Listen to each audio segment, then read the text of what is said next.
శ్రీకృష్ణుడి జీవితంలో జరిగిన అద్భుతమైన ఘటన గురించి మీతో షేర్ చేసుకుంటా. అదే బకాసురుడి వధ గురించి.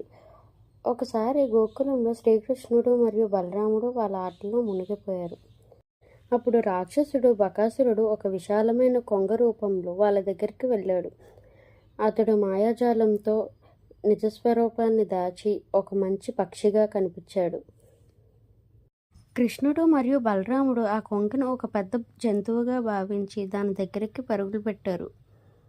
అప్పుడే బకాసురుడు తన నిజస్వరూపాన్ని చూపించి తన పెద్ద ముక్కుతో శ్రీకృష్ణుని మింగేశాడు.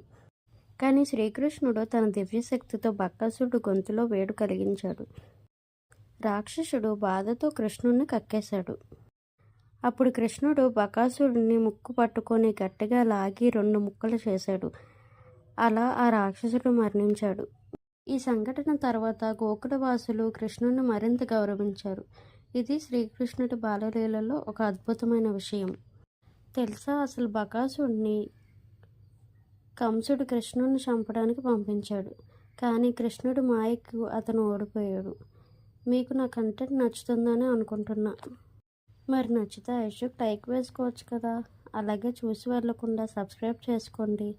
మీ సబ్స్క్రిప్షన్ మాకు చాలా మోటివేషన్. ప్లీజ్ కృష్ణుని ఇష్టపడే మీ ఫ్రెండ్స్కి, ఫ్యామిలీకి ఈ వీడియో షేర్ చేయండి.